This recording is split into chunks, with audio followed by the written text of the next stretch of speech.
Shalom Bapak Ibu. Syukur kepada Tuhan atas anugerah-Nya yang telah menolong kita sehingga kita bisa bersama-sama beribadah kepada Tuhan. Sekaligus melakukan ibadah penabisan pendeta muda Saudara Darius Lase. Prosesi iring-iringan majelis daerah calon pendeta muda dan istri, pendeta-pendeta GIA, pendeta-pendeta gereja tamu memasuki gedung gereja dan menempati tempat duduk yang telah disediakan. Saya mengajak jemaat Tuhan untuk bangkit berdiri. Mari kita menyanyikan pujian dari Nafirsion 173, Terpujilah Allah.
Ibadah penabisan pendeta muda atas diri Saudara Darius Lase pada sore hari ini kita mulai dengan pengakuan bahwa sesungguhnya pertolongan kita datangnya dari Tuhan yang menciptakan langit dan bumi, yang tidak pernah meninggalkan perbuatan tangannya melainkan memelihara di dalam kasih setianya.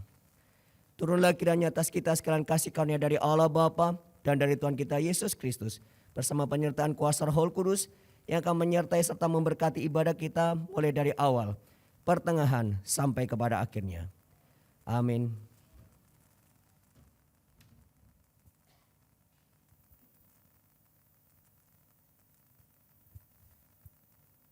Dengan tetap berdiri, mari kita menaikkan pujian hormat bagi Allah.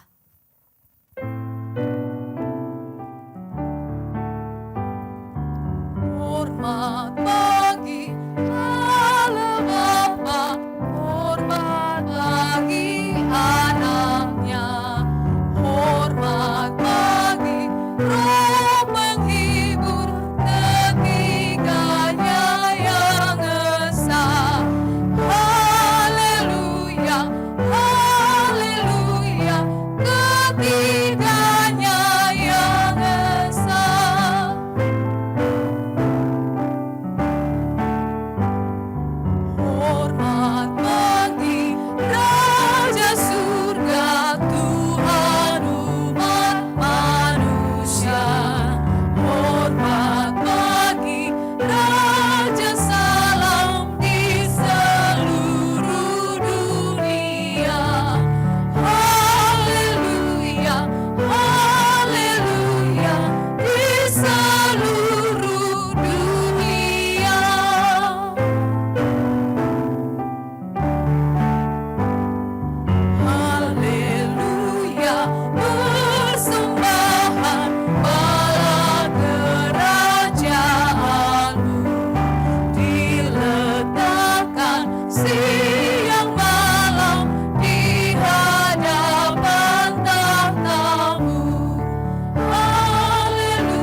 tundukkan kepala kita bersatu di dalam doa. Segala puji dan hormat hanya bagimu, ya Allah Tritunggal, Allah yang kami sembah, yang telah berkenan mengumpulkan kami untuk bisa kembali beribadah kepadamu saat ini. Terima kasih Tuhan buat pertolonganmu, di mana kami bisa melewati hari-hari kami bersama dengan Engkau. Namun kami menyadari Tuhan, siapa kami di hadapan-Mu. Kami adalah orang berdosa. Seringkali kami mengecewakan hati-Mu. Ketika kami tidak mengetahui, ketika kami tidak mengerti akan kehendak-Mu dalam hidup kami senantiasa melakukan pemberontakan terhadap kehendak-Mu. Bahkan Tuhan, kami tidak percaya akan penyertaan-Mu dalam hidup kami. Untuk itu ya Tuhan, ampuni segala dosa dan pelanggaran kami. Dan kami percaya Tuhan, bahwa Engkau adalah Allah yang penuh dengan kasih karunia. Maka kami pun saat ini telah diampuni oleh darah Kristus. Terima kasih Tuhan, ini ibadah kami. Kami serahkan ke dalam tangan-Mu, awal pertengahan hingga kami akhiri. Acara demi acara kiranya Tuhan memberkati. Biarlah juga ibadah ini Tuhan bisa menjadi hormat dan kemuliaan bagi nama Tuhan di surga. Terima kasih Tuhan, terima kasih Yesus. Kami telah berdoa. Amin. Saya mempersilahkan jemaat untuk duduk kembali.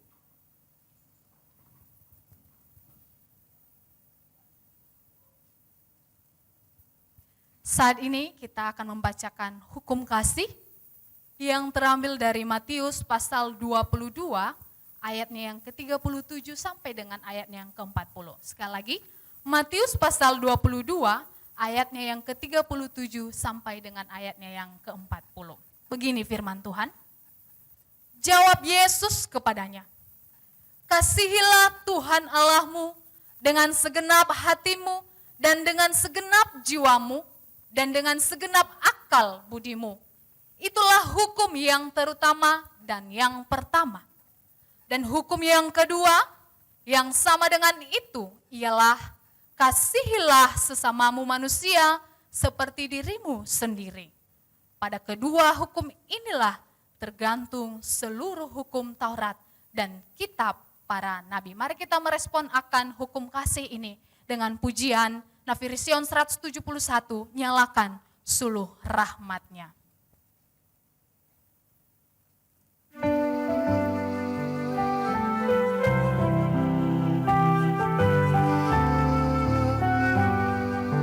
Rahmat Bapa terus bercahaya dari menara tetap, kita di pantai menjaga suluh panggilan gelap, nyalakan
Tuhan, saat ini mari kita akan bersama-sama mendengarkan persembahan pujian dari kaum wanita.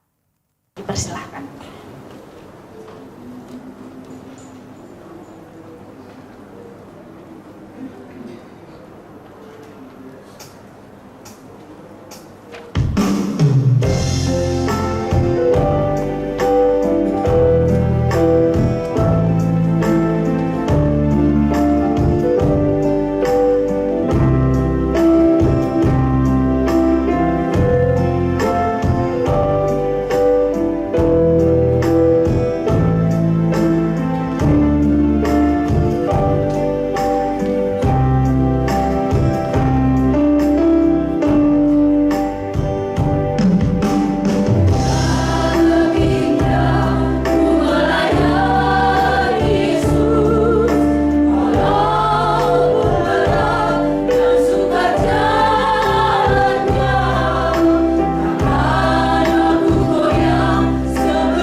menampakkan diri kepadamu untuk menetapkan engkau menjadi pelayan dan saksi tentang segala sesuatu yang telah kau lihat daripadaku dan tentang apa yang akan kuperlihatkan kepadamu. Jika karunia untuk melayani, baiklah ia melayani. Jika karunia untuk mengajar, baiklah kita mengajar.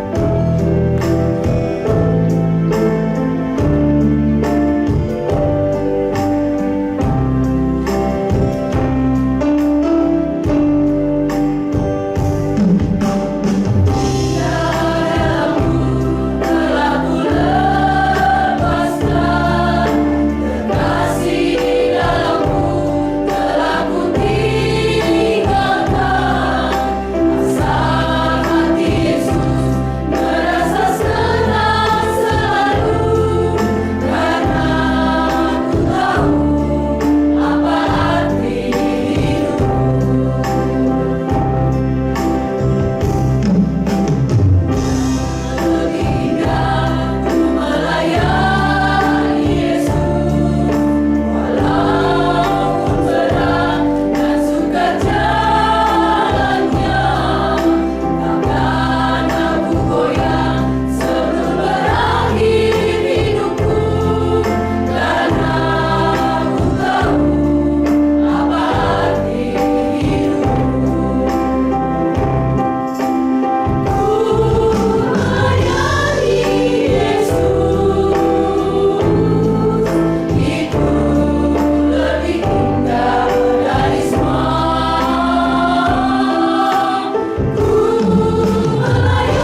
pujian yang sangat memberkati kita. Amin. Saat ini kita akan mendengarkan kebenaran firman Tuhan.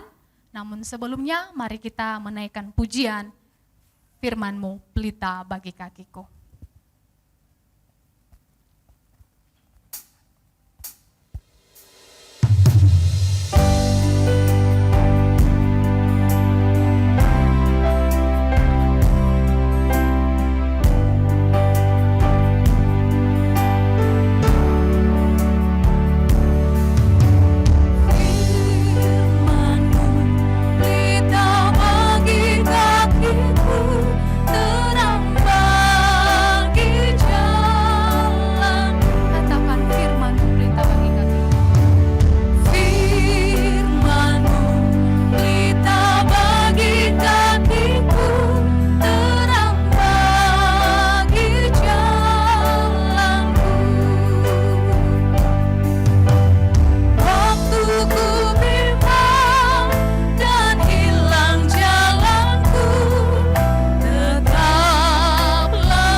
kami membutuhkan kebenaran firman-Mu yang akan terus menjadi penerang dalam setiap jalan-jalan kami.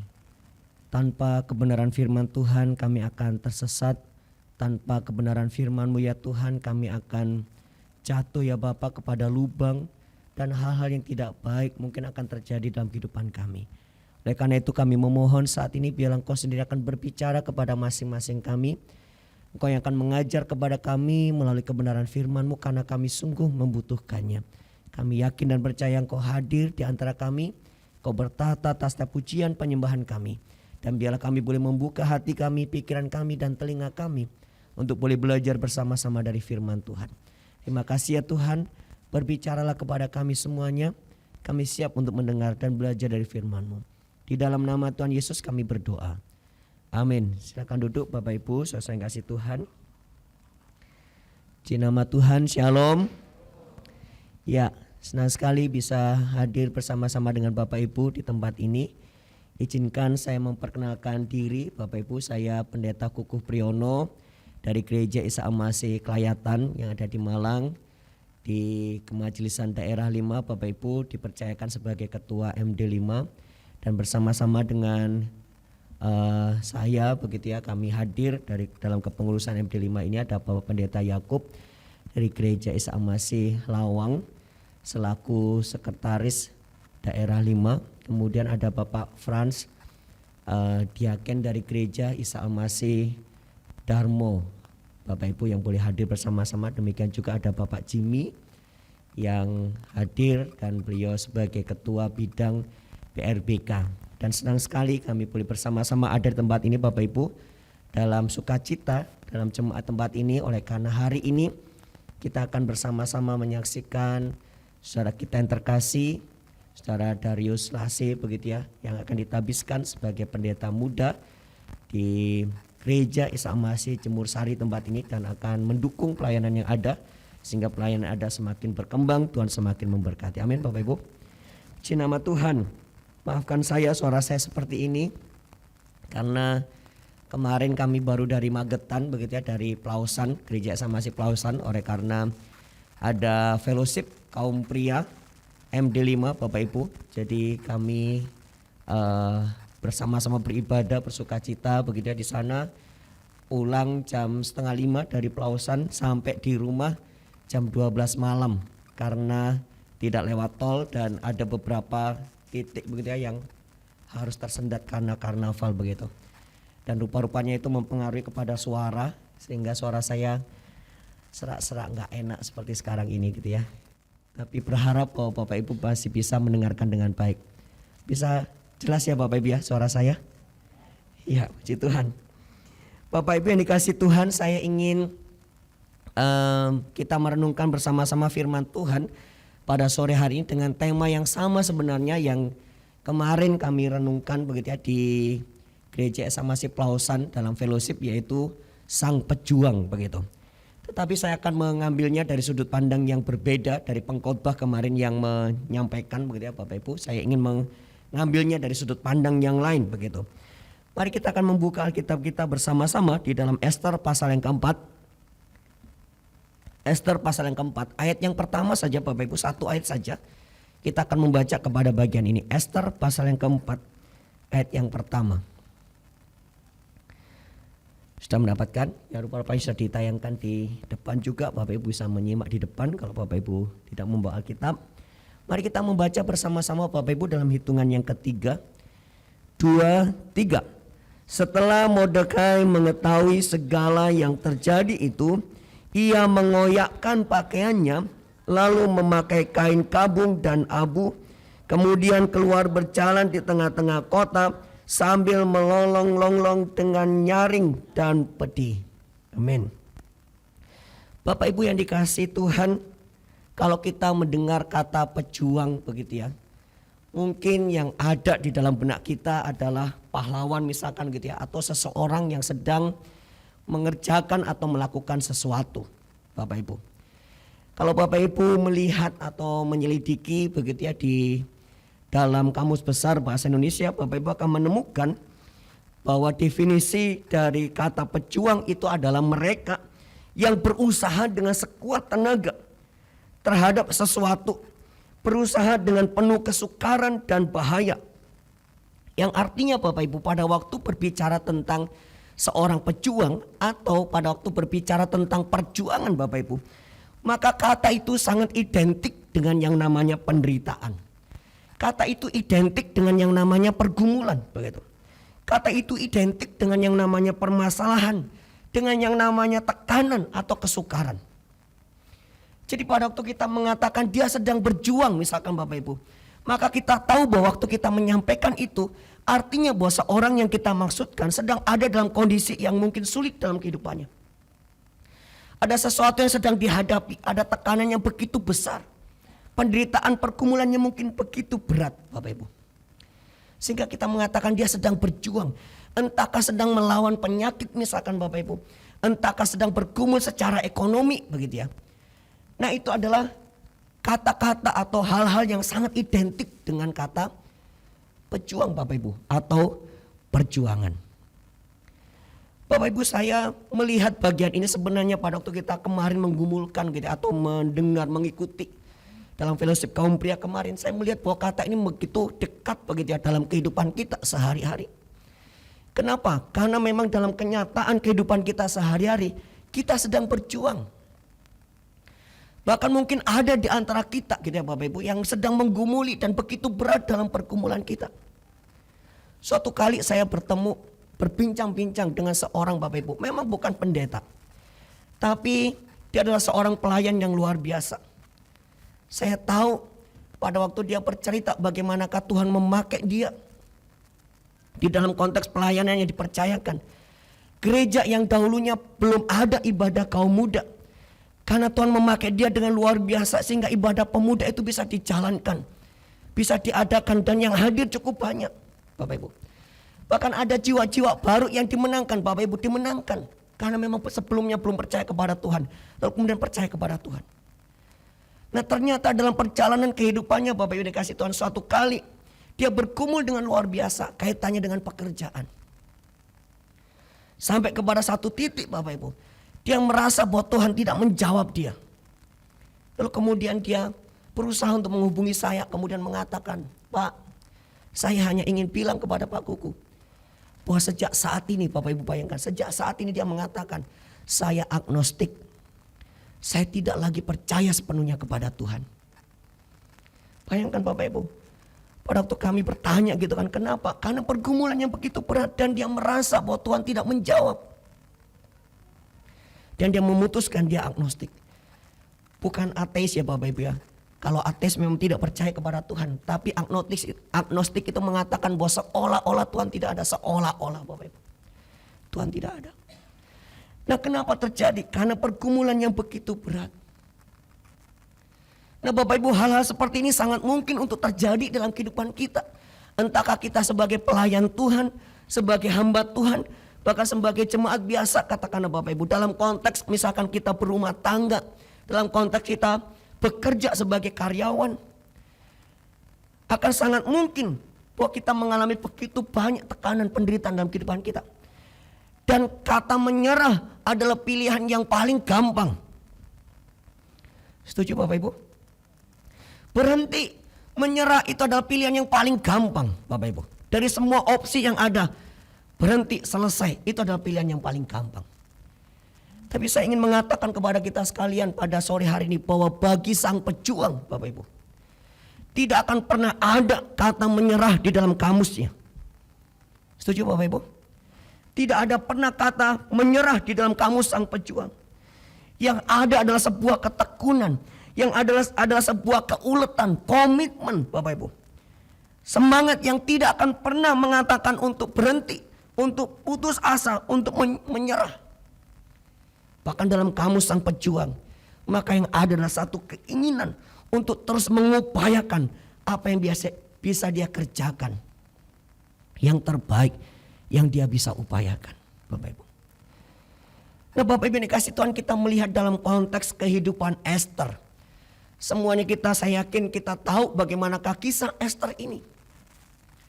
Ada mungkin beberapa di antara kita yang melihat bahwa apa yang terjadi pada waktu itu sangat besar adil Esther di sana. Tapi kita tidak boleh melupakan ada satu figur, ada satu tokoh di sana Bapak Ibu, yang tanpa orang ini maka Esther mungkin juga tidak akan melakukan apa-apa. Siapa dia? Mordekai Bapak Ibu.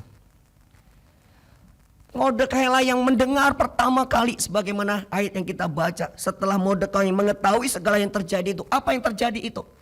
Haman merencanakan sebuah pembinasaan untuk seluruh orang-orang Yahudi di benteng Susan, bahkan kepada daerah-daerah lain yang ada di bawah kekuasaan. Bapak Ibu, Mordekai mendengar apa yang sedang direncanakan oleh Haman ini. Setelah dia mendengar itu, maka dia mengoyakkan pakaiannya. Dia memakai kain kabung. Kalau Bapak Ibu mendengar atau membaca kata, dia melolong-lolong dengan nyaring dan pedih. Ada satu ratapan yang begitu kuat di dalam dirinya. Ada satu beban yang begitu kuat Bapak Ibu di dalam diri Mordekai. Tapi kita melihat bagaimana Mordekai tidak berhenti. Dalam kisah keseluruhan bagaimanakah Ester dituliskan Bapak Ibu. Sampai akhirnya Tuhan menolong orang-orang Yahudi memperoleh kemenangan yang luar biasa. Bukan saja yang ada di benteng Susan yang ditolong, tapi juga yang ada di wilayah pemerintahan Ahasuerus waktu itu. Mereka semuanya orang-orang Yahudi diselamatkan, ditolong. Sekalipun Bapak Ibu kita tidak melihat, kita tidak membaca ada kata Tuhan di dalam kitab Ester. Satupun kata Tuhan kita tidak menemukan. Tapi kita tahu bahwa ada jemari Tuhan yang bekerja di sana. Ada tangan Tuhan yang turut ambil bagian yang menyelamatkan orang-orang Yahudi di benteng Susan dan juga wilayah-wilayah lain di bawah kekuasaan Ahasuerus Bapak Ibu. Dan semuanya itu terjadi karena ada peran seorang yang bernama Mordekai yang akhirnya memberikan kemenangan kepada orang-orang Yahudi. Nah Bapak Ibu yang dikasih Tuhan, mari kita melihat, kita belajar dari seorang yang bernama Mordekai ini Bapak Ibu. Bagaimanakah kehidupan kita kalau misalkan kita menyematkan, kita menempatkan bahwa kita adalah orang-orang yang sedang berjuang. Terutama dalam pertandingan iman kita. Kita ada di dunia ini. Paulus mengingatkan Bapak Ibu di dalam kitab Roma pasal yang ke-8. Mulai ayat yang pertama Bapak Ibu bisa melihat bagaimanakah semua makhluk sedang mengeluh. Paulus mengingatkan bahwa semua makhluk sedang berusaha, sedang bergumul dengan luar biasa Bapak Ibu. Sekalipun Paulus mengatakan bahwa dalam semuanya itu ayat yang ke-37 pasal yang ke-8 kitab Roma. Paulus mengatakan kita adalah orang-orang yang lebih daripada pemenang. Tapi kita bukan berarti tidak sedang berjuang. Semuanya kita sedang berjuang. Nah apa yang dilakukan oleh Mordekai sehingga akhirnya kita juga bisa meyakinkan diri kita. Kita bisa mengimani kehidupan kita. Bahwa dalam semua konteks perjuangan kita akan menjadi orang-orang yang lebih daripada pemenang. Sebagaimana juga yang dialami oleh Mordekai dan juga orang-orang Yahudi pada waktu itu. Apa yang harus kita pelajari dari Mordekai Bapak Ibu? Yang pertama,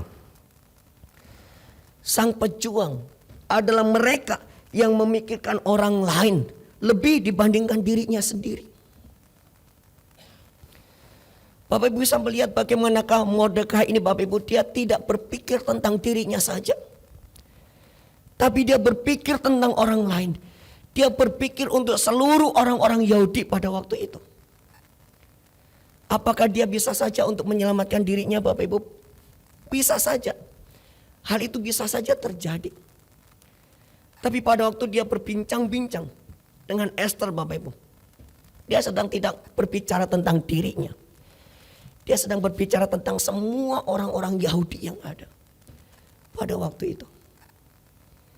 Bapak Ibu, dalam konteks kehidupan kita yang begitu berat, mungkin kita sedang bergumul, mungkin kita sedang menghadapi permasalahan. Sangat mungkin untuk kita memikirkan diri kita sendiri, betul Bapak Ibu? Sangat mungkin untuk kita mengatakan bagaimana saya harus memikirkan orang lain. Sementara saya sedang bergumul, saya sedang berjuang. Tapi seorang atau sang pejuang yang sejati, dia tidak akan berhenti memikirkan dirinya. Dan hanya itu saja yang dipikirkan, enggak. Dia akan memikirkan orang lain. Kalau kita bicara dalam konteks pelayanan, seorang hamba Tuhan yang sejati, dia tidak akan memikirkan dirinya.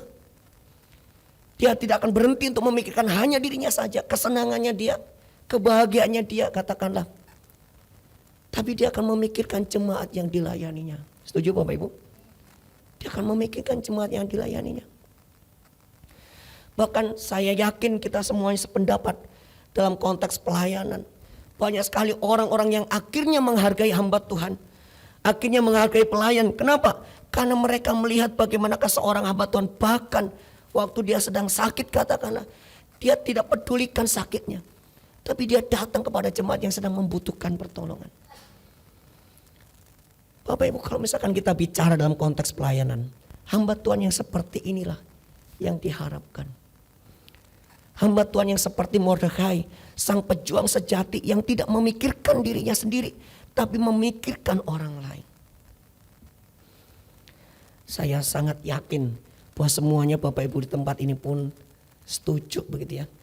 Kalau Bapak Ibu memiliki hamba Tuhan, Pak Hendrawan dan juga rekan-rekan sepelayanan yang lain yang memikirkan jemaat, saya yakin bahwa Bapak Ibu pasti juga akan senang. Betul Bapak Ibu? Pasti Bapak Ibu akan senang. Ini loh figur-figur hamba Tuhan yang saya harapkan yang seperti ini. Yang tidak memikirkan dirinya sendiri, tapi memikirkan kawanan domba yang dipercayakan di dalam pelayanan. Bapak Ibu, Mordekai memberikan satu teladan yang luar biasa. Dia tidak berpikir untuk dirinya sendiri, tapi dia memikirkan semua orang-orang Yahudi. Keselamatan semua orang-orang Yahudi yang ada di benteng Susan. Dan juga wilayah-wilayah lain di bawah kekuasaan Ahasveros, Bapak Ibu. Itu yang pertama. Yang kedua Bapak Ibu, belajar dari Mordekai Bapak Ibu. Sang pejuang yang sejati, mereka tahu bahwa mereka tidak bisa sendirian. Bapak Ibu, Mordekai tahu bahwa dia tidak bisa menyelesaikan masalah itu sendirian. Itu sebabnya dia bertemu dengan Esther. Yang waktu itu dia sudah menjadi ratu. Dia tahu bahwa beban ini tidak bisa dia pikul sendiri. Dia butuh orang lain. Bapak Ibu. Dan kita melihat bagaimana Mordekai lalu kemudian menceritakan pergumulan yang ada kepada Esther. Nah, saya yakin semuanya kita pun menyadari Bapak Ibu bahwa dalam perjuangan kita, dalam pertandingan iman yang sedang kita hadapi, yang sedang kita hidupi, yang sedang kita perjuangkan Bapak Ibu. Saya yakin bahwa semuanya kita juga menyadari bahwa kita tidak bisa sendirian. Kadangkala kita harus mengakui bahwa kita butuh teman. Kadangkala kita harus mengakui bahwa kita butuh orang lain.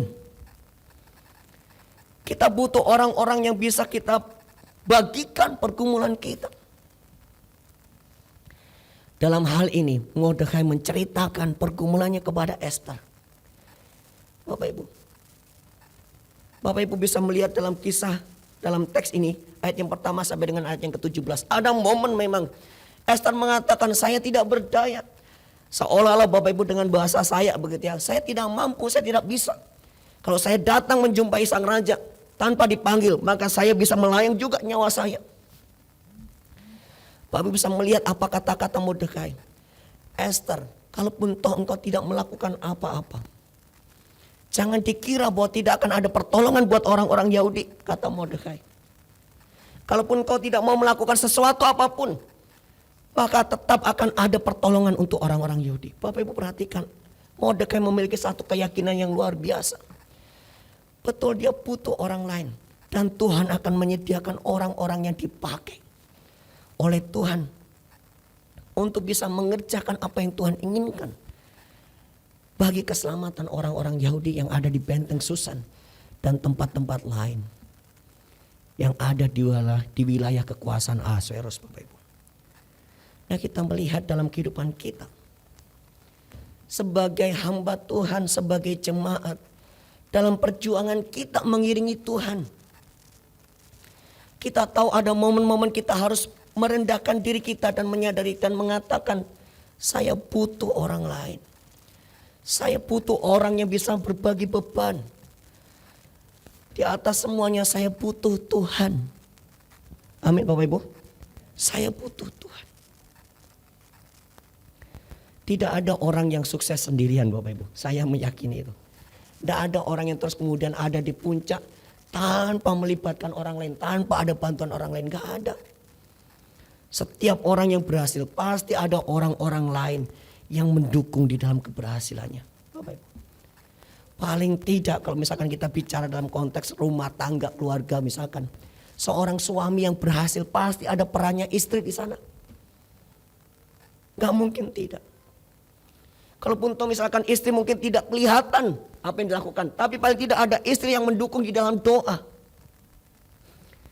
Nah, itu menjadi partner begitu ya. Itu menjadi rekan kerja yang sangat luar biasa. Yang membuat seseorang bisa berhasil. Terlebih sebagai hamba Tuhan, terlebih sebagai pelayan. Kita tidak bisa terus kemudian melangkah sendirian. The Lone Ranger, gak bisa Bapak Ibu. Dalam pelayanan kita pun kita tetap menyadari satu titik atau satu ketika kita tetap membutuhkan orang lain yang bisa menopang kita. Bahkan dalam pelayanan Musa yang luar biasa Bapak Ibu tahu. Ada kalanya pada waktu perang melawan Amalek Bapak Ibu. Musa pada waktu mengangkat tangan. Dia tidak bisa terus mengangkat tangan. Sehingga kalau misalkan tangannya turun maka Israel kalah. Israel terdesak. Sehingga dia butuh orang lain, dia butuh Harun. Dia butuh Hur yang terus kemudian menopang kedua tangannya. Sehingga kemenangan itu terjadi. Bapak Ibu Mordekai tahu pergumulan ini berat dan dia men-sharekan, membagikan itu kepada Esther. Sehingga akhirnya Esther kemudian mengatakan kepada Mordekai, suruhlah kepada semua orang Yahudi untuk berpuasa 3 hari. Lalu kemudian terjadi pertolongan di sana Bapak Ibu. Yang kedua yang kita pelajari dari Mordekai sebagai seorang pejuang, dia tahu dia tidak bisa sendirian. Dia butuh orang lain. Yang ketiga Bapak Ibu, sebagai seorang pejuang Bapak Ibu, maka dia tidak boleh tetap ada dalam satu titik, berhenti, puas dengan satu keadaan. Seorang pejuang yang sejati mereka yang mau bergerak untuk menemukan jawaban atas persoalan yang dihadapi. Mordekai mendengar persoalan. Tapi dia terus kemudian tidak mengurung diri di kamar. Meratapi sendirian di kamar. Enggak. Dia berjalan keluar. Dia berusaha untuk mencari jawaban atas persoalan yang sedang dihadapi.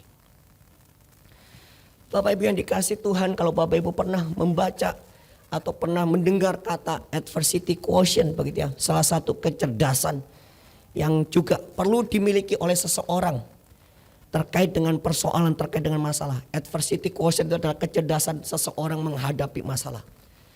Maka adversity quotient itu Bapak Ibu membagi orang itu kepada 3 tipe.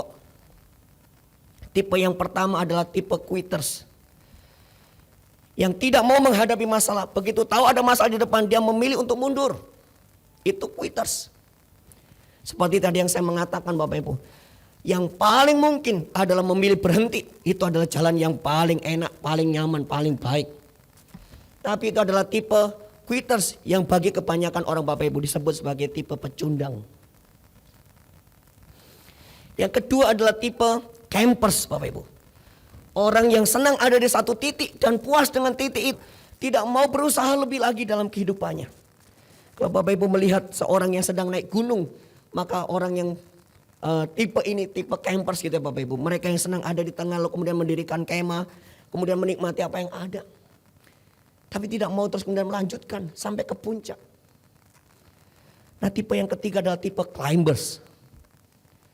Tipe sang pemenang. Tipe sang pejuang. Mereka yang tidak puas dengan ada di satu titik. Tapi dia mau terus mendaki.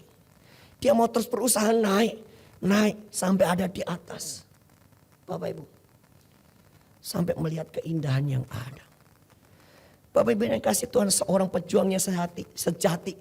Dia tidak akan berhenti waktu melihat masalah. Dia juga tidak akan berdiam diri kepada satu titik. Tapi dia mau melihat sampai akhirnya masalah itu diselesaikan. Dengan baik. Itu adalah tipe sang pejuang. Itu adalah tipe sang pemenang. Bapak Ibu. Tipe sang pemenang. Dan itu sebenarnya yang Tuhan harapkan ada dalam kehidupan kita. Itu sebabnya Paulus mengatakan. Lebih dari semuanya kita adalah orang-orang yang menang. Lebih daripada pemenang. Kalau saya tanya kepada Bapak Ibu, mana sih yang lebih penting? Menang atau menyelesaikan pertandingan? Mungkin Bapak Ibu akan menjawab, menang.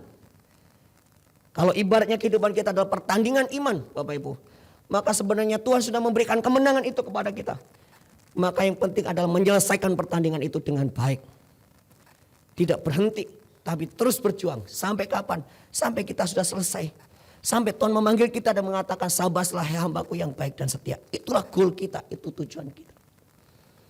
Baik sebagai hamba Tuhan maupun sebagai jemaat, sebagai pelayan Tuhan. Dalam perjalanan iman kita, Tuhan tidak mau kita berhenti. Setuju Bapak Ibu? Amin. Tuhan tidak mau kita menyerah.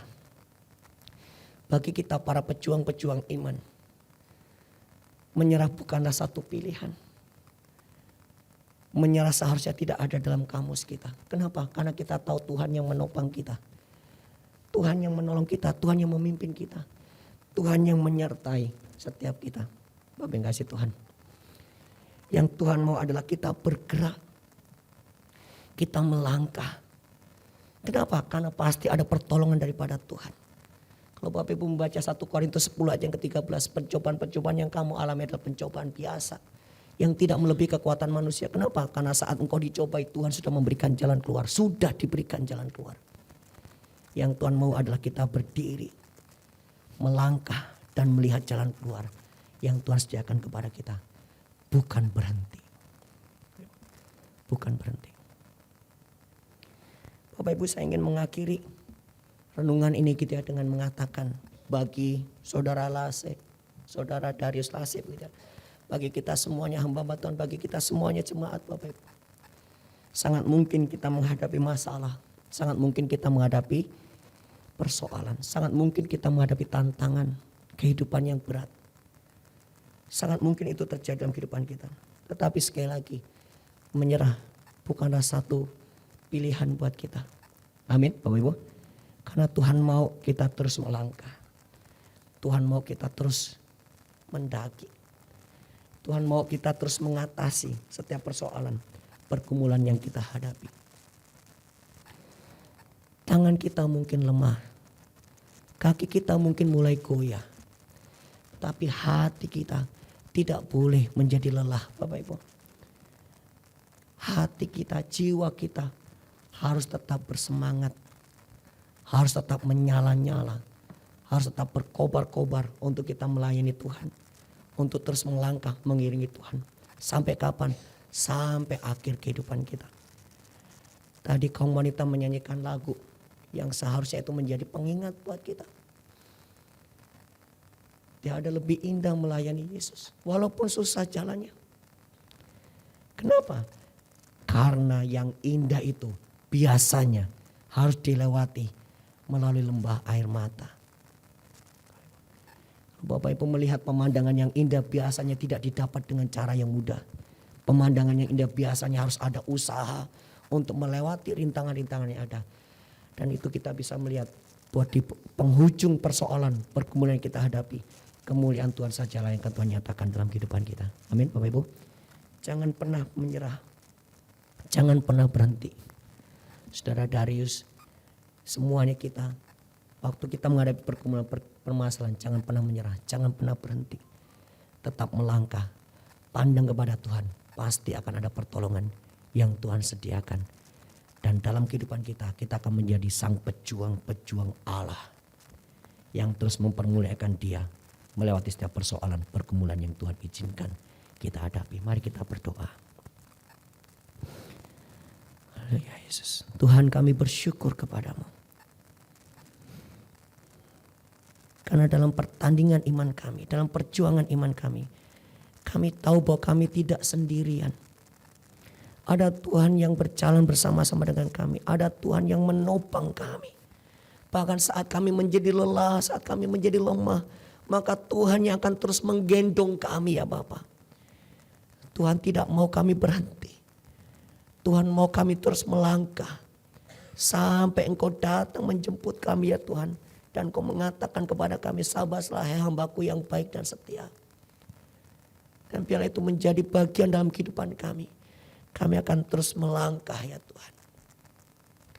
Kami akan memikirkan apa yang Tuhan ingin kami lakukan bagi orang-orang sekitar kami, bagi pelayanan kami. Kami mau ya Tuhan, dalam pergumulan kami pun kami juga boleh berbagi dengan saudara yang lain ya Tuhan. Sehingga kami boleh bergandengan tangan sebagai satu tubuh. Kami boleh saling mendukung satu dengan yang lainnya. Dan Tuhan mau supaya kami tidak berhenti. Oleh karena itu kami akan terus melangkah. bagi saudara Darius ya Bapa, bagi semuanya kami. Biar Ibu menjadi bagian kami. Komitmen kami di hadapan-Mu ya Tuhan. Perjalanan boleh berat, tapi kami tidak mau berhenti. Kami mau terus melangkah bersama-sama dengan Tuhan. Pasti kemenangan akan menjadi bagian dalam kehidupan kami. Terima kasih ya Tuhan, meteraikan firman-Mu dalam kehidupan kami. Kami berdoa di dalam nama Tuhan Yesus Kristus. Haleluya. Amin. Puji Tuhan, Tuhan memberkati kita sekalian.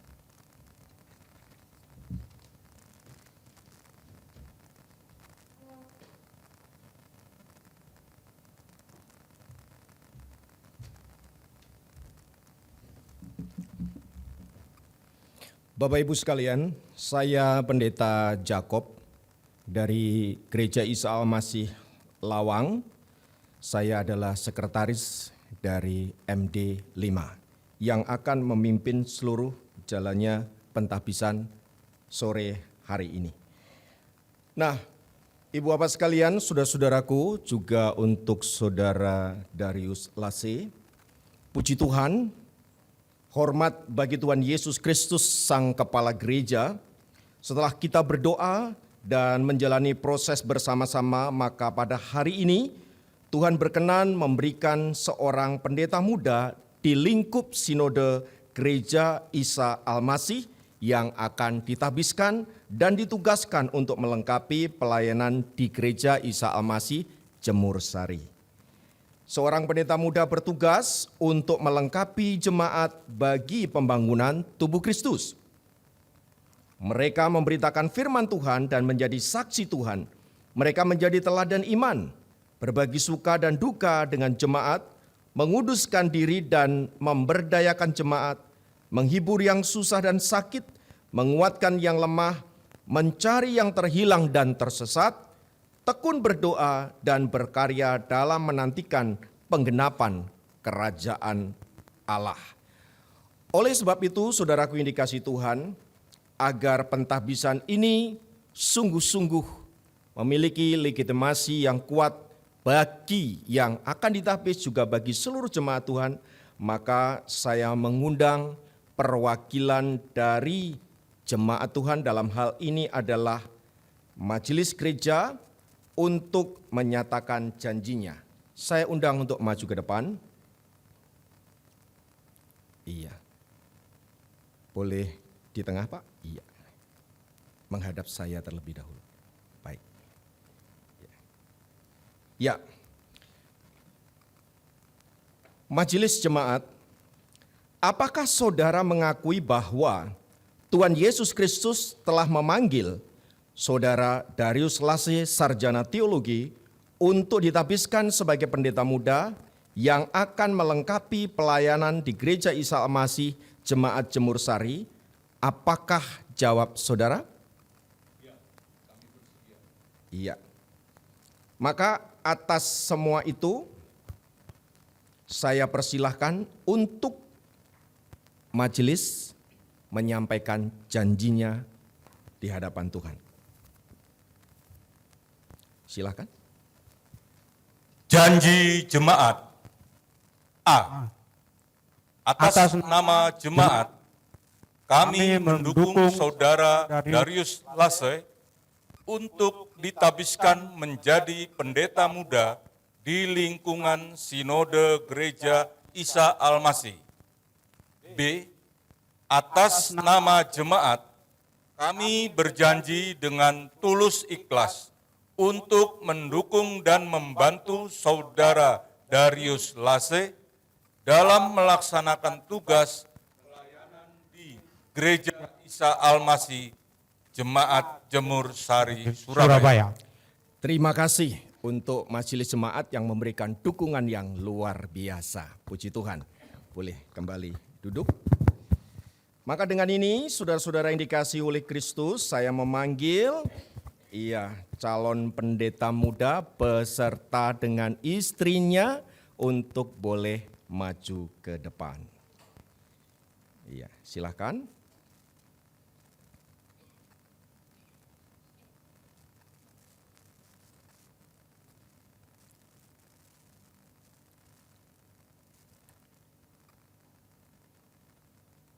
Iya, silakan.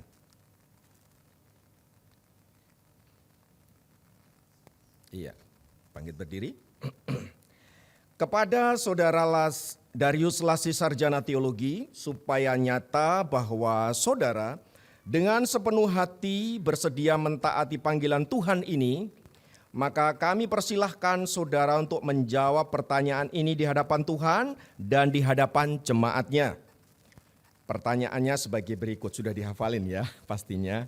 Iya, yang pertama, apakah saudara telah sungguh-sungguh menggumuli panggilan saudara dan apakah saudara percaya bahwa Tuhan Yesus telah memanggil saudara untuk menjalani proses panggilan kependetaan ini? Apakah jawab saudara? Iya. Ya, dengan segenap hati. Iya. Bisa diulangi? Iya, saya tanya sekali lagi ya. Jadi jawabannya ya, dengan segenap hati. Apakah saudara sungguh-sungguh menggumuli panggilan saudara dan apakah saudara percaya bahwa Tuhan Yesus Kristus telah memanggil saudara untuk menjalani proses panggilan kependetaan ini? Apa jawab saudara? Ya, dengan segenap hati. Yang kedua, apakah saudara percaya bahwa Alkitab, baik perjanjian lama maupun perjanjian baru, adalah firman Allah yang menjadi dasar pengakuan iman kita dan oleh sebab itu saudara akan menjaga jemaat dari ajaran-ajaran yang bertentangan dengan firman Allah? Apakah jawab saudara? Dengan segenap hati. Yang ketiga, apakah saudara bersedia melayani dan memberdayakan jemaat dengan penuh kasih dan menjadi teladan bagi jemaat dalam hal ketekunan doa, dalam hal merenungkan firman Allah, dalam hal kesetiaan, dalam hal melayani dan hidup kudus? Apakah saudara bersedia mentaati tata gereja dan peraturan sinode Gereja Isa Al-Masih? Dan apakah saudara bersedia belajar di bawah bimbingan gembala jemaat, dalam hal ini Pendeta Petrus Hendrawan sebagai mentor saudara? Apakah jawab saudara? Ya, dengan segenap hati. Puji Tuhan. Sekarang istrinya. Jadi satu paket ini rupanya ya, puji Tuhan. Ya, harus mendukung pelayanan suami untuk istrinya. Seorang istri mempunyai peran yang sangat penting dalam mendukung pelayanan suaminya. Oleh karena itu, kepada Saudara Christine Kurniati dipersilahkan untuk menyatakan kesanggupannya dengan menjawab pertanyaan berikut ini. Apakah Saudari Christine Kurniati selaku istri dari Saudara Darius Lasi Sarjana Teologi bersedia mendukung pelayanan suami dan bersedia menjadi teladan bagi jemaat Tuhan? Apakah jawab saudara? Dengan segenap hati. Wah, lebih lancar ya, semangat. Puji Tuhan, memang istri harus begitu. Iya, kan penopang, ya kan? Penolong, ya. Nah, oke, baiklah, ya. Maka sekarang Saudara Darius Lasi, dengarlah titah Tuhan mengenai panggilan saudara sebagai hamba Tuhan sesuai dengan firman Tuhan, bahwa untuk membangun tubuh Kristus yaitu gerejanya, Tuhan berkenan memanggil dan memakai kita semua untuk ikut mengambil bagian di dalam pelayanan gerejanya supaya semakin banyak orang menerima anugerah keselamatan dari Tuhan. Sebab itu perhatikanlah firman Tuhan yang terambil dari Kolose pasal yang ketiga ayat yang ke-12 sampai ayat yang ke-17. Dikatakan demikian. Karena itu sebagai orang-orang pilihan Allah yang dikuduskan dan dikasihinya, kenakanlah belas kasihan, kemurahan, kerendahan hati, kelemah lembutan dan kesabaran. Sabarlah kamu seorang terhadap yang lain dan ampunilah seorang akan yang lain. Apabila yang seorang menaruh dendam terhadap yang lain, sama seperti Tuhan telah mengampuni kamu, kamu perbuat jugalah demikian. Dan di atas semuanya itu kenakanlah kasih sebagai pengikat yang mempersatukan dan menyempurnakan.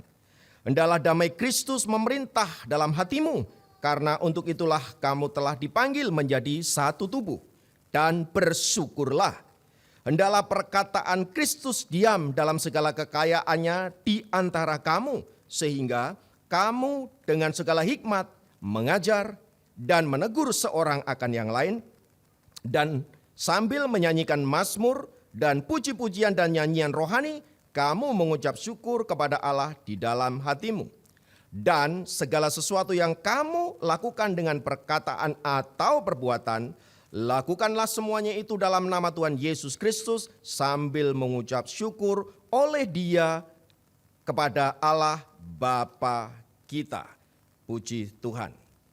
Saudara Darius Lase selaku hamba Tuhan Yesus Kristus, maka saat ini saya akan mentahbiskan saudara-saudara, mentahbiskan saudara Darius Lase, dan untuk mengiringi ini ada sebuah pujian yang nanti akan dinyanyikan oleh saudara-saudara, dan biarlah ini dapat juga menjadi kekuatan.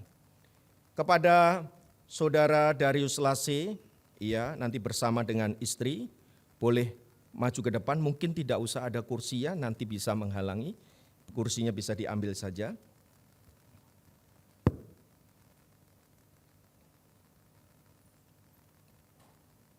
Baik, sambil nyanyian pujian ini dinaikkan, Ibu Bapak sekalian, mari saya mau manggil seluruh jemaat Tuhan boleh bangkit berdiri. Saya mengundang para hamba-hamba Tuhan untuk boleh maju ke depan, untuk nanti bersama-sama akan mendoakan. Saudara Darius Lase beserta dengan istri boleh berlutut.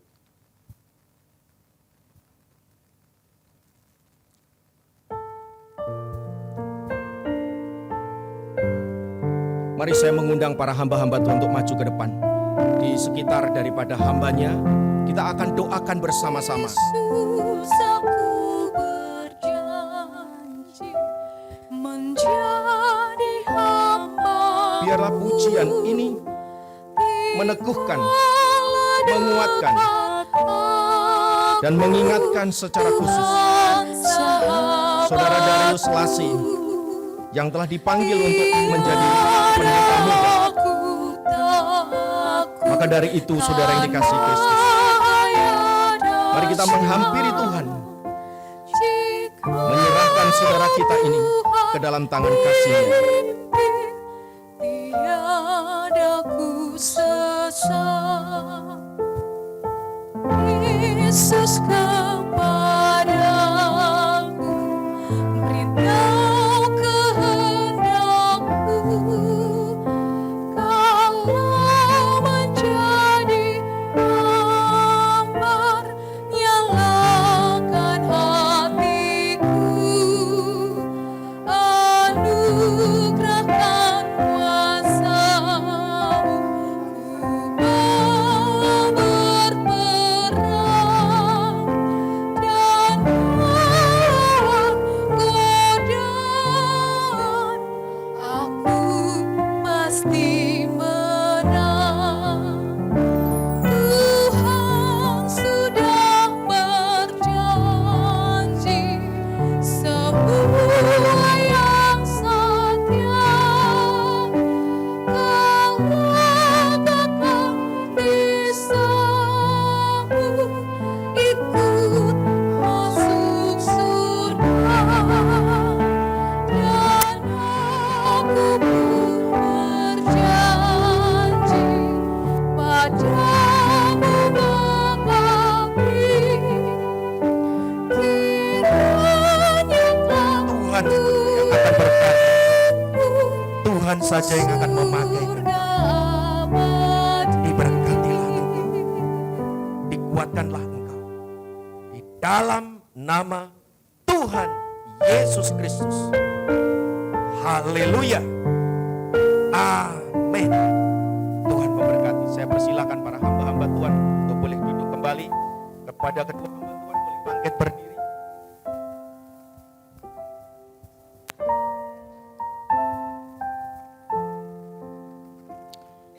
Silakan duduk Ibu Bapak sekalian.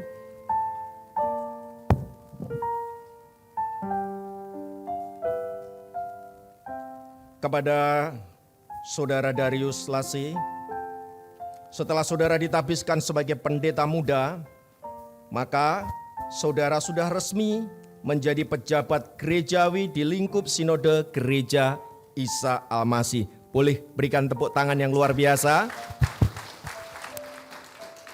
Kepada saudara dipercayakan tugas membantu pelayanan gerejawi dan organisasi di bawah bimbingan gembala jemaat. Oleh karena itu lakukan tugas pelayanan dengan setia dan bertanggung jawab kepada jemaat dan Tuhan yang mempercayakan jabatan pelayanan tersebut. Maka Sekarang saudaraku yang dikasihi Kristus, dengan demikian hari ini Minggu tanggal 13 Agustus 2023, Saudara Darius Lase Sarjana Teologi telah resmi menjadi pendeta muda di lingkup Gereja Isa Al-Masih yang ditugaskan untuk melengkapi pelayanan di Gereja Isa Al-Masih Jemaat Jemur Sari. Tepuk tangan kepada Saudara Darius Lase, boleh menghadap jemaat. Iya, dan istri. Nah, ibu bapak sekalian, lihatlah. Iya, itu adalah jemaatmu. Layanilah dengan kasih dan memperlengkapi mereka untuk bersama-sama bekerja membangun tubuh Kristus. Jemaat Tuhan yang dikasihi Kristus, inilah hamba Tuhan yang disediakan Tuhan bagimu. Sambutlah kehadirannya dan taatilah nasihat-nasihatnya bagi pembangunan iman demi kemuliaan Tuhan Sang Kepala Gereja. Jadi Bapak Ibu, secara khusus untuk jemaat Gereja Isa Al-Masih Jemur Sari, puji Tuhan karena sekarang sudah punya pendeta muda. Haleluya. Dan kepada Saudara Darius Lase akan diberikan badge ya, yang akan diberikan oleh Ketua MD Bapak Pendeta Kukuh. Saya persilahkan.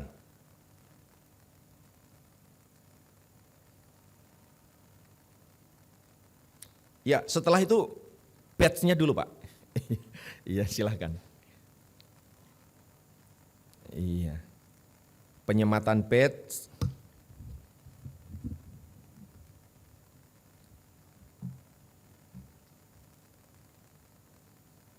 Iya, boleh diambil fotonya buat kenang-kenangan.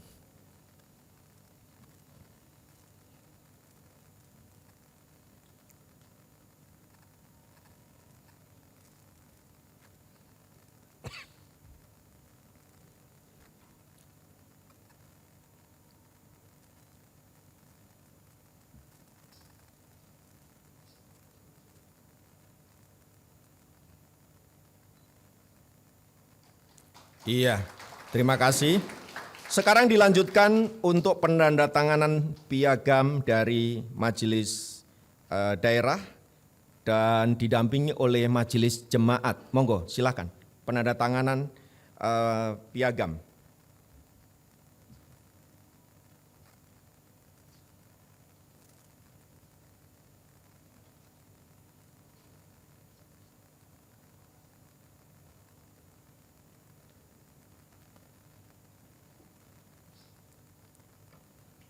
Bisa di sini, Pak.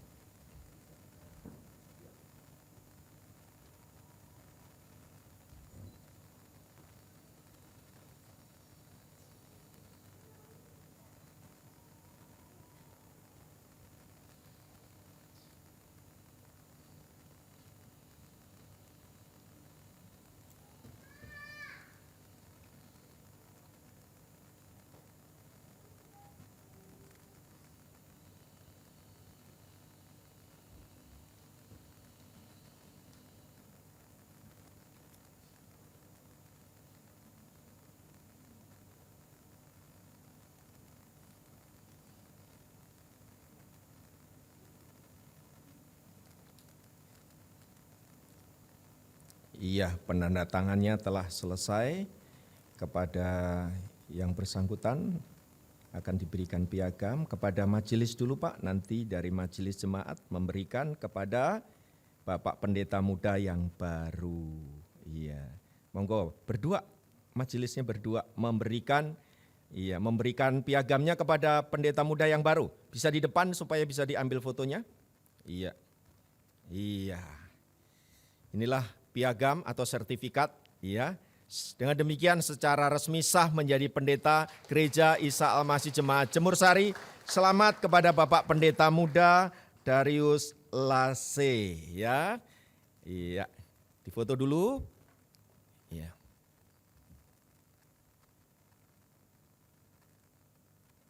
Oke. Terima kasih, silakan duduk. Nah, kepada Bapak Pendeta Muda Darius Lase, masih boleh di depan Pak. Ya, karena akan ada bingkisan nih dari Majelis Daerah Sinode Gereja Isa Al-Masih. Saya persilahkan Bapak Franz untuk memberikannya.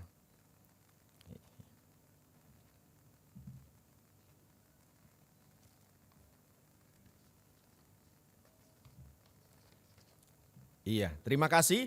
Ya, dengan demikian maka selesailah sudah pentabisan daripada Bapak Pendeta Muda Darius Lasei. Saya serahkan kepada pemimpin pujian untuk melanjutkan acaranya. Silakan.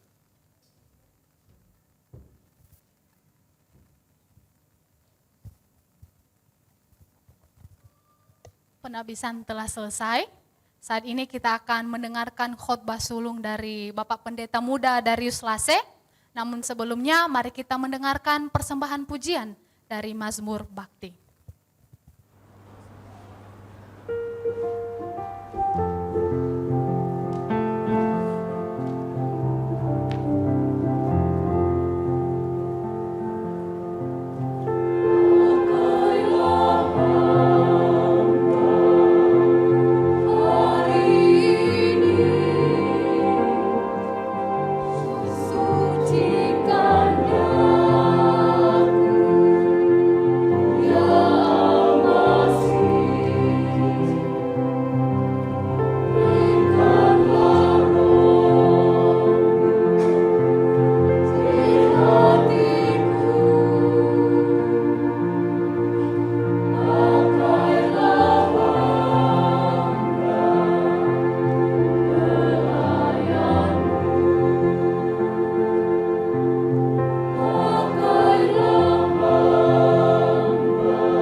Shalom Bapak Ibu, mari kita berdoa terlebih dahulu sebelum kita mendengar firman Tuhan. Bapa di surga, kami bersyukur kepadamu satu kesempatan lagi Tuhan anugerahkan bagi kami untuk boleh merenungkan firman-Mu, dan biarlah Tuhan sendiri yang memberikan kami kekuatan, biarlah Tuhan sendiri yang ada di hati kami supaya apa yang kami dengar, apa yang kami terima itu boleh menjadi kekuatan, penyemangat kami, bahkan mengubah cara hidup kami untuk semakin hari mencintai Tuhan. Dalam nama Yesus kami berdoa dan bersyukur. Amin. Saya bersyukur secara pribadi Bapak Ibu bisa ada di depan Bapak Ibu. Terima kasih untuk semua yang sudah diberikan. Sebagai khotbah sulung, maka kita akan merenungkan satu tema penatalayan, bukan pemilik. Mari kita membuka Alkitab kita di Matius pasal 25 ayat 14 sampai 30. Tetapi ini berhubung karena terlalu panjang, saya akan membacanya di ayat 29 dan 30. Saya yakin dan percaya bahwa perumpamaan atau ayat ini, bagian ini cukup populer di antara kita orang-orang Kristen dan juga di dalam gereja sendiri. Matius pasal 25, saya coba bacakan ayat 29 sampai ayat 30, demikian firman Tuhan. Karena setiap orang yang mempunyai kepadanya akan diberi, sehingga ia berkelimpahan. Tetapi siapa yang tidak mempunyai, apapun juga yang ada padanya akan diambil daripadanya. Dan campakkanlah hamba yang tidak berguna itu ke dalam kegelapan yang paling gelap. Di sanalah akan terdapat ratap dan kerta gigi. Amin untuk pembacaan firman Tuhan. Bapak Ibu yang terkasih, saya mau menyampaikan sebuah kalimat begini. Terserah Bapak Ibu setuju apa tidak. Segala sesuatu yang ada di dunia ini termasuk diri kita sendiri, sejatinya kita tidak bisa klaim bahwa itu adalah milik kita sendiri. Betul? Betul? Yang kayaknya tidak bersuara ini susah melepas apa yang dia punya kayaknya nih. Amin. Kita bisa mengklaim segala sesuatu apa yang kita punya, jam tangan bermerek, mobil mewah, bahkan kita sudah punya sertifikat dari apa yang kita miliki. Tetapi perlu kita jujur bahwa kita ini adalah ciptaan. Amin ya. Kita tidak akan pernah menyamai bahkan melebihi pencipta. Artinya ada pemilik di atas segala sesuatu yang kita punya, yaitu Allah. Tuhan Allah itu sendiri pencipta hidup kita. Kesadaran semacam ini Bapak Ibu memberikan kita pemahaman bahwa sewaktu-waktu Allah akan mengambil itu, pemilik kehidupan itu mengambil, maka kita tidak punya tendensi untuk menahannya. Bahkan diri kita sendiri, kekuasaan kita, orang-orang yang kita miliki sendiri pun kalau memang udah waktunya Tuhan ambil, ya monggo. Kita tidak punya hak untuk menahannya. Justru kita bersyukur bahwa diberi satu kesempatan itu adalah luar biasa untuk hidup. Maka berdasarkan tema hari ini kita akan melihat bahwa bagaimana posisi kita sebagai seorang penata layan dan bukan pemilik. Kadang-kadang kita susah membedakan ya kehidupan di dunia ini bahwa kita mengatakan bahwa kita mengklaim bahwa ini adalah milik saya. Padahal sejatinya kita bukan pemilik. Kita ini hanya sekedar penata layan atau stewardship, bukan ownership. Maka Bapak Ibu yang terkasih di dalam Kristus Yesus, apa sih fungsi dan tugas daripada seorang penata layan? Satu, menyenangkan, melayani sang tuannya. Bapak Ibu, saya bukan orang Jawa, tetapi saya pernah keliling di daerah seputar Keraton Jogja gitu ya. Saya naik Gojek dan Bapak itu memperkenalkan saya ini daerah Keraton begitu, dan dia mengatakan ternyata di Keraton itu ada abdi dalam. Saya juga pernah menonton film-film kolosal begitu ya Bapak Ibu, dan di Keraton itu katanya ada abdi dalam. Abdi dalam itu katanya itu berasal dari masyarakat biasa. Kalau saya salah silakan Bapak Ibu nanti koreksi Bapak itu ya, jangan saya. Gitu. Jadi mereka mempersembahkan diri mereka untuk apa? Mengabdi kepada sang sultan. Selama mereka menjadi abdi dalam, mereka katanya tidak ada hak atas diri mereka itu sendiri.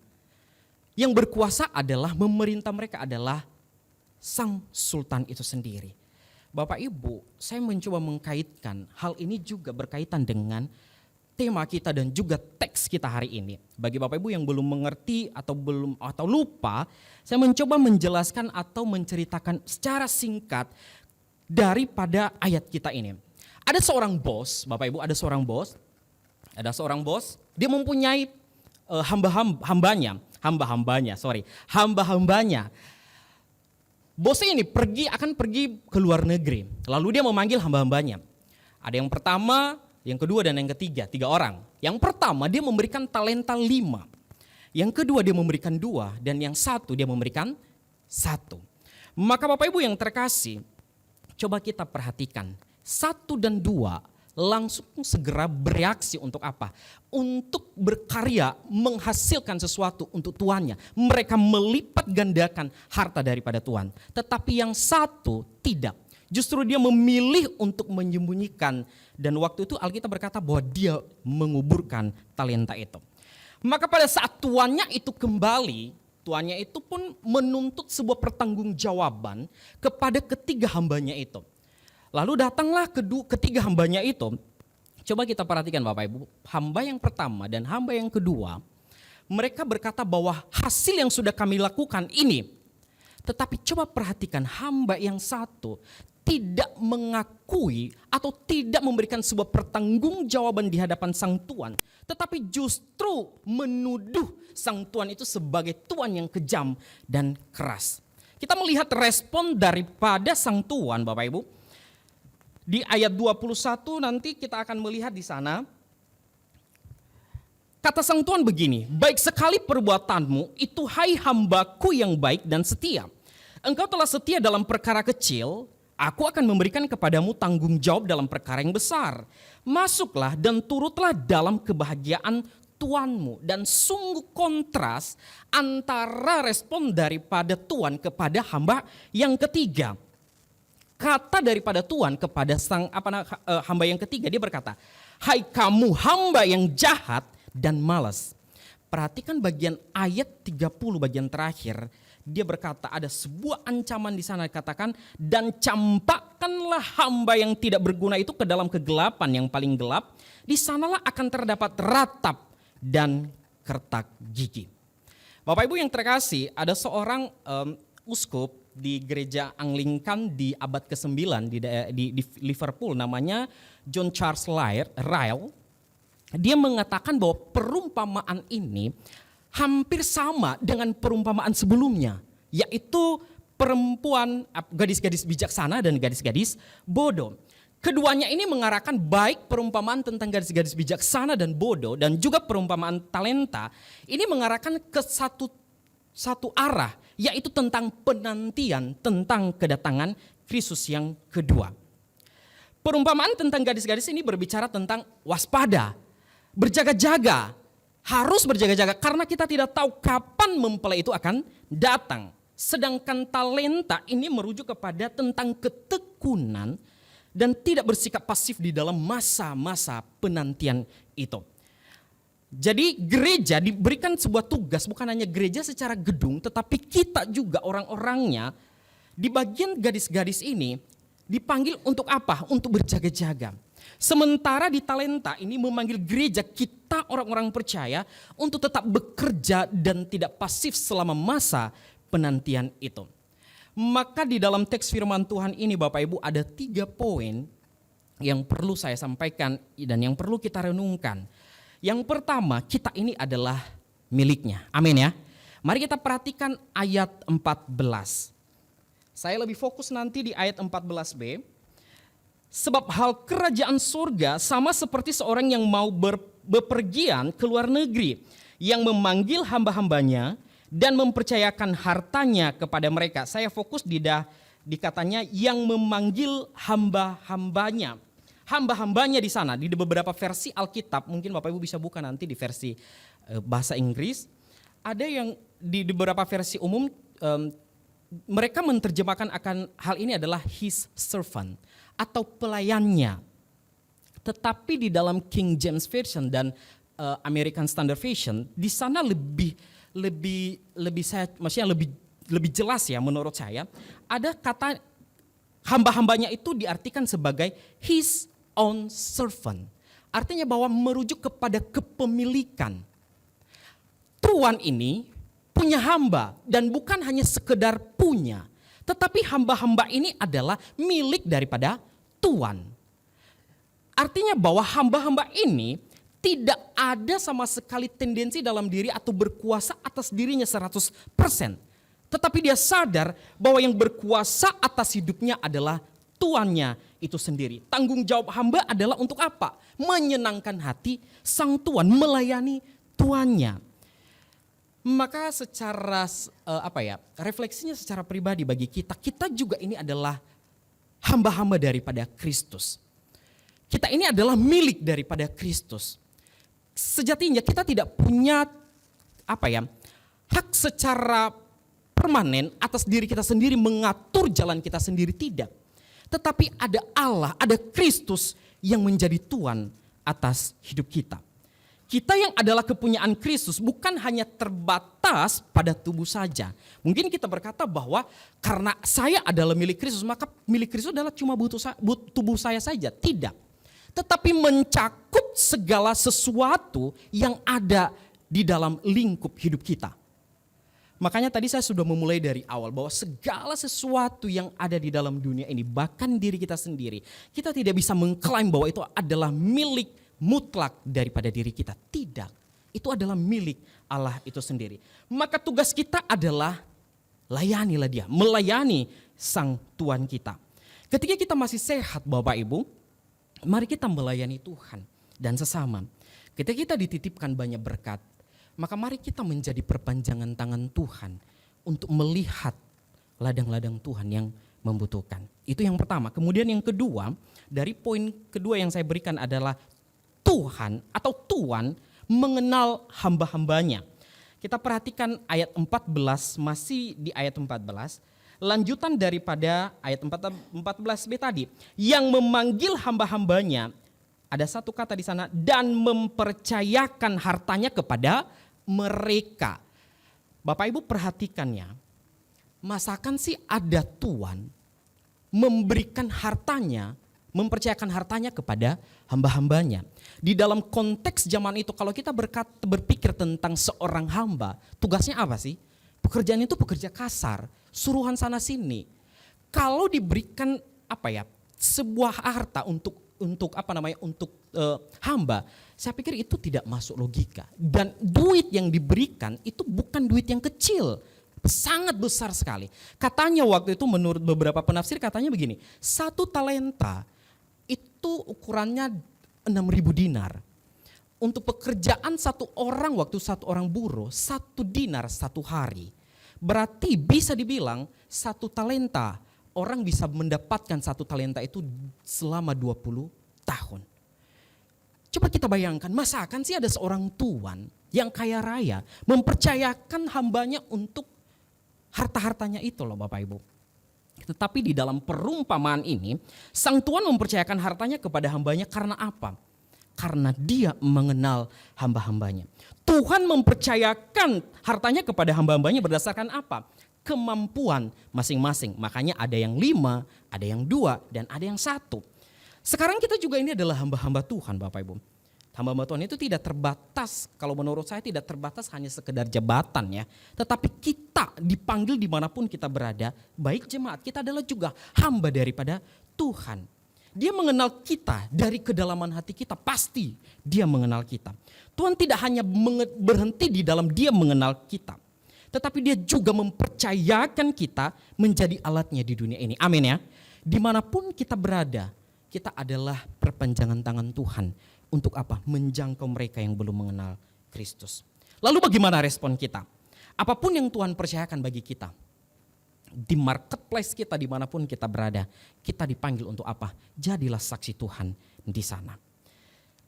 Dan yang ketiga Bapak Ibu, yang menjadi poin terakhir saya adalah Tuhan menuntut pertanggungjawaban bagi masing-masing kita. Di dalam perumpamaan talenta ini kita akan melihat ada 2 kelompok. Yang pertama yang bertanggung jawab, yang menerima 5 talenta dan 2 talenta. Dan yang kelompok yang kedua yang menerima 1 talenta. Otomatis kita sudah mengetahui bahwa yang menerima 5 dan 2 talenta, mereka bisa bekerja menghasilkan dan mereka bisa menyenangkan hati daripada sang tuan. Sementara yang 1 tidak sama sekali. Tapi coba perhatikan respon daripada sang tuan. Ayat 21 dan 23. Mari kita perhatikan apa yang disampaikan oleh sang tuan kepada hambanya yang baik. Dia berkata, "Hai hambaku yang baik dan setia." Sementara di hamba yang ketiga, dia mengatakan dia tidak panggil lagi hamba di sana. Tetapi dia berkata, "Hai kamu hamba yang jahat dan malas." Bapak Ibu yang terkasih, respon ini sangat mencolok ya. Baik hamba 1 dan kedua masih dipanggil hai hambaku. Ini menunjukkan bahwa mereka ini masih kepunyaan milik daripada sang tuan. Tetapi yang terakhir, hamba yang terakhir, sepertinya dia sudah dibuang di luar daripada kepemilikan daripada hamba itu. Maka konsekuensi yang mereka terima adalah hamba yang menerima 5 talenta dan 2 talenta, di ayat 27C dan 23C, dia berkata, "Masuklah dan turutlah ke dalam kebahagiaan tuanmu." Mereka merasakan sukacita bersama Kristus. Berbanding terbalik dengan hamba yang menerima 1 talenta. Respon daripada Tuhan dia berkata, "Dan campakkanlah hamba yang tidak berguna itu ke dalam kegelapan yang paling gelap. Di sanalah akan terdapat ratap dan kertak gigi." Bapak Ibu yang terkasih di dalam Kristus Yesus, apapun yang Tuhan titipkan bagi kita, Tuhan percayakan bagi kita sekarang, kita dituntut untuk bertanggung jawab di sana. kelak Tuhan juga akan kita mempertanggungjawabkan di hadapan Allah, di pengadilan Allah. Kita tidak punya kesempatan untuk membela diri waktu nantinya itu. Setiap kita bekerja di tempat yang bukan milik kita, di ladang yang bukan milik kita, tetapi milik Allah itu sendiri. Ingat, kita ini adalah penata layan, bukan kepemilikan. Selama masa penantian, kita tidak tahu kapan itu akan terjadi. Kita disuruh bukan pasif, tetapi aktif. Mari kita berkarya Bapak Ibu dimanapun kita berada. Di tempat dimanapun Tuhan tempatkan kita, mari kita memaksimalkan potensi diri kita di sana. Yang Tuhan harapkan Bapak Ibu bukan hasil sebanyak-banyaknya. Kalau memang ada hasil pun, itu pun merupakan bonus. Tetapi yang Tuhan inginkan adalah, adakah kita setia dan bertahan di sana. Maksud saya setia di sini Bapak Ibu bukan masalah lamanya kita ada di satu tempat lalu kita di label oh dia orang setia, tidak. Tetapi adakah kita maksimal di sana? Adakah kita produktif di sana? Atau justru kita semakin lama redup terhadap panggilan mula-mula kita? Maka Bapak Ibu yang terkasih di dalam Kristus Yesus, saya menutup khotbah saya ini. Beberapa waktu yang lalu saya merepost satu postingan daripada hamba Tuhan yang di Surabaya. Dan ini cukup menolong teman-teman saya yang karena saya ngajar, menolong teman-teman saya supaya mereka tercerahkan. Begini postingan saya begini. Merasa tidak berkembang walau sudah mengupayakan banyak hal, barangkali lingkungan kerja atau tempat pelayanan itu bukan habitat kita. Segera pindah, kita bukan pohon. Bapak Ibu yang terkasih di dalam Kristus Yesus, ada yang miskomunikasi melihat hal ini dan ada juga yang merasa terberkati. Katanya, oh iya selama ini saya merasa nyaman di tempat ini tetapi saya tidak berkembang. Itu teman-teman guru saya berkata, justru saya semakin hari semakin ciut. Bahkan hanya sekedar datang ngajar dan tidak ada passion sama sekali. Bapak Ibu yang terkasih di dalam Kristus Yesus, kesetiaan bukan diukur dari standarnya kita lama di satu tempat. Tidak sama sekali. Tetapi bagaimana kita bisa produktif dan maksimal di sana. Kami sering saya sering sharing dengan istri, bergumul bersama. Intinya adalah kemanapun Tuhan utus kita. Kita tidak bisa membatasi satu area di mana Tuhan titipkan kita, tidak. Tetapi dimanapun mari kita jalan bersama-sama. Justru menurut saya secara pribadi Bapak Ibu, kalau kita bertahan di satu tempat, Bapak Ibu bisa bertahan di pekerjaan sekarang, tetapi justru Tuhan tidak memanggil Bapak Ibu di sana. Justru kita tidak setia terhadap panggilan kita loh. Amin ya. Tetapi bagaimana kita peka melihat Tuhan. Bagaimana kita bisa maksimal di sana, produktif di sana. Bahkan Tuhan memakai kita untuk apa? Menjadi perpanjangan tangannya di sana. Maka mari kita lihat, jangan lihat kenyamanannya, jangan lihat aman di sana, nyaman dan aman. Apakah kita produktif? Apakah Tuhan memakai kita di sana? Kalau kita hanya mencari aman dan aman, itu gampang sebenarnya Bapak Ibu. Tetapi apakah kita mampu produktif di sana dan maksimal memberdayakan diri kita dan orang lain di sana atau tidak? Kiranya Tuhan menolong kita. Kita ini adalah penata layan Tuhan dan bukan pemilik. Mari kita berdoa. Bapa yang baik, kami bersyukur kepadamu untuk waktu yang baik. Kami boleh mendengar firman-Mu ya Tuhan, dan sekiranya Engkau Tuhan memampukan kami mendengar, turut, bahkan Engkau memberikan kami kemampuan untuk menghidupi daripada kebenaran-Mu. Kami tidak mampu secara daging Tuhan, tetapi Engkau memampukan kami oleh daripada Roh Kudus-Mu.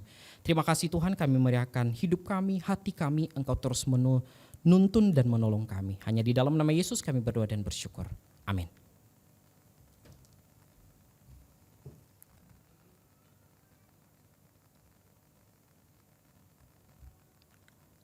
Baik Bapak Ibu, warta minggu ini, minggu depan ibadah berjalan seperti biasa. KU1 jam 9 pagi dan KU2 jam 5 sore. Kita akan mengumpulkan persembahan.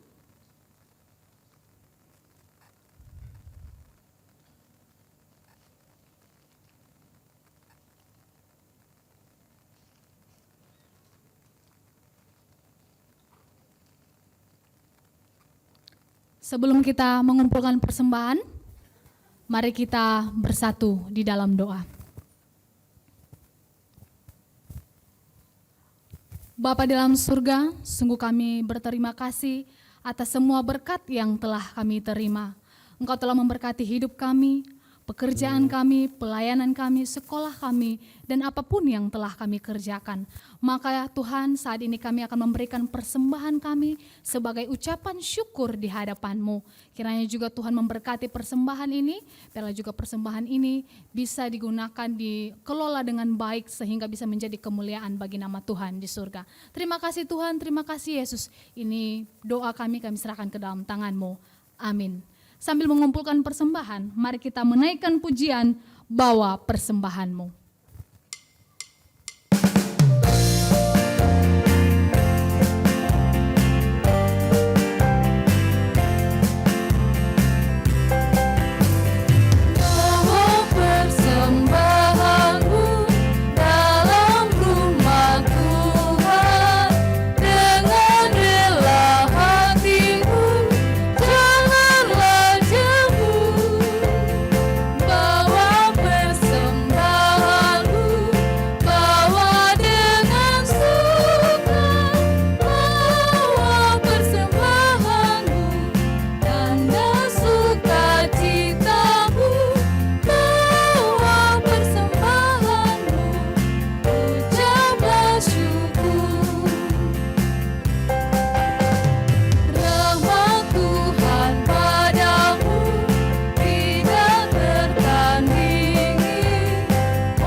kasih Tuhan atas penyertaan-Mu dari awal, pertengahan hingga kami akhiri akan ibadah ini. Terima kasih bisa berjalan dengan baik ya Tuhan. Dan kiranya juga Engkau berkati kami pribadi lepas pribadi yang telah mendengarkan kebenaran firman-Mu. Biarlah firman-Mu bisa menjadi pegangan hidup kami di dalam melaksanakan tugas dan tanggung jawab yang Tuhan sudah percayakan bagi kami. Bapa dalam surga, Engkau berkati juga kami Tuhan, yang Tuhan telah percayakan melayani di tempat ini. Biarlah kasih karunia Tuhan yang terus menguatkan, memimpin. Terlebih biarlah Tuhan yang menjadi teladan bagi kami di dalam melayani jemaat Tuhan. Engkau berkati juga jemaat Tuhan yang ada di tempat ini. Biarlah semakin hari semakin bertumbuh di dalam Tuhan. Dan dalam setiap pergumulan mereka, biarlah Tuhan yang membukakan jalan. Bapa dalam surga, bila sebentar lagi Tuhan kami akan berpisah dari tempat ini, kiranya Tuhan yang menyertai kami dalam perjalanan, sehingga kami bisa sampai di tempat kami dengan selamat dan penuh dengan sukacita di dalam Engkau. Ini doa dan permohonan kami serahkan ke dalam tangan-Mu, di dalam Kristus Yesus kami berdoa.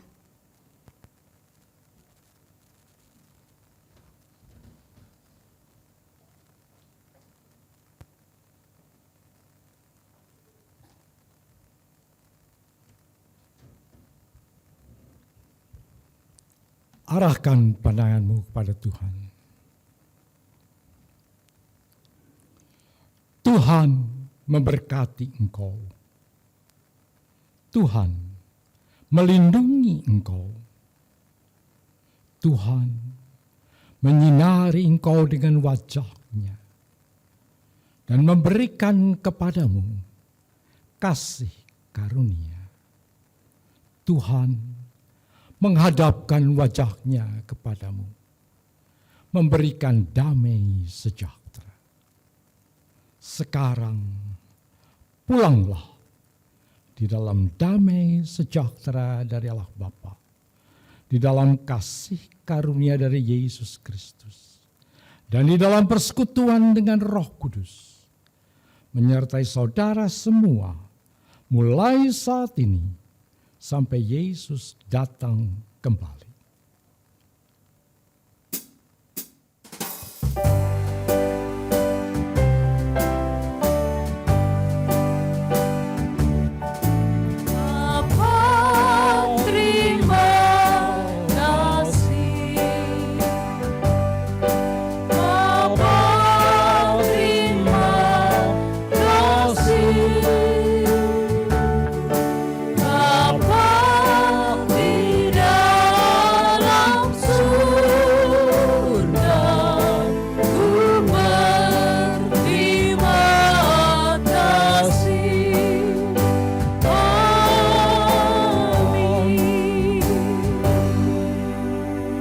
Silakan duduk. Dan kita akan teruskan, silakan. Baik Bapak Ibu, kita akan teruskan acara kita. Saat ini kita akan mendengarkan kata sambutan. Yang pertama disampaikan oleh Majelis Gereja, yaitu Pak Arthur. Dipersilahkan. Shalom, selamat malam Bapak Ibu Saudara yang terkasih di dalam Tuhan. Saya akan membacakan sambutan tertulis sebagai wakil dari majelis di tempat ini. Saya atas nama majelis dan seluruh jemaat Gereja Isa Al-Masih Jemur Sari, Surabaya, mengucapkan banyak terima kasih atas perhatian dan bantuan Bapak-Bapak pengurus Majelis Daerah 5 Sinode Gereja Isa Al-Masih yang telah melaksanakan penabisan Guru Injil Darius Lase menjadi pendeta muda Gereja Isa Al-Masih Jemur Sari, Surabaya dalam lingkungan hamba Tuhan Sinode Gereja Isa Al-Masih.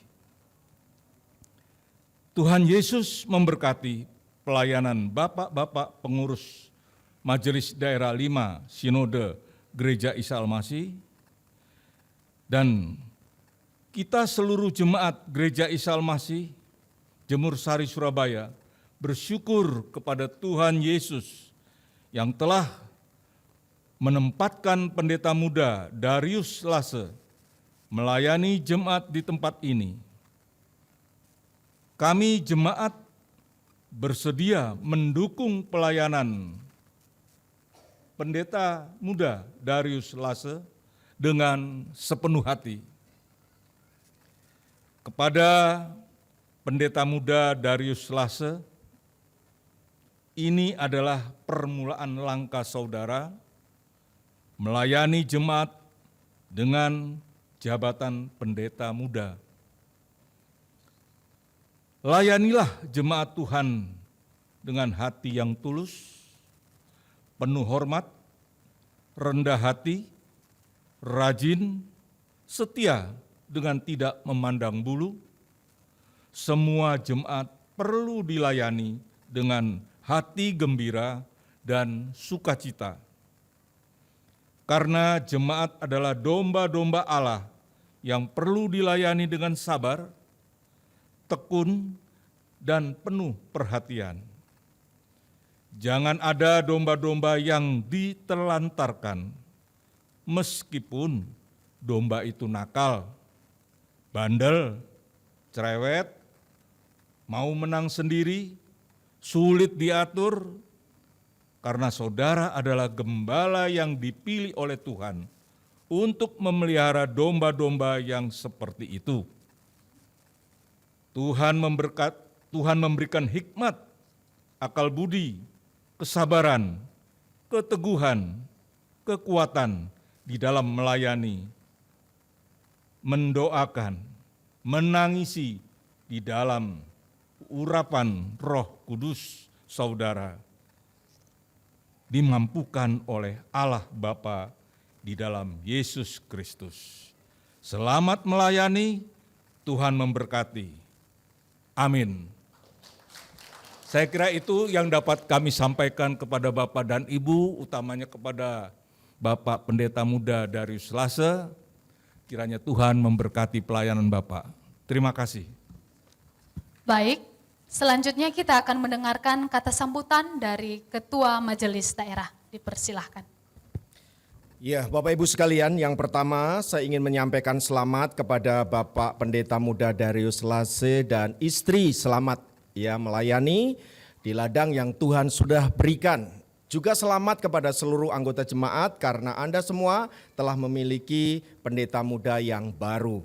Bekerjasamalah, bergandengan tanganlah, karena dengan demikian kita bisa menghadirkan kasih Allah di tengah-tengah lingkup Gereja Isa Al-Masih dan bahkan warga sekitar, bahkan dunia.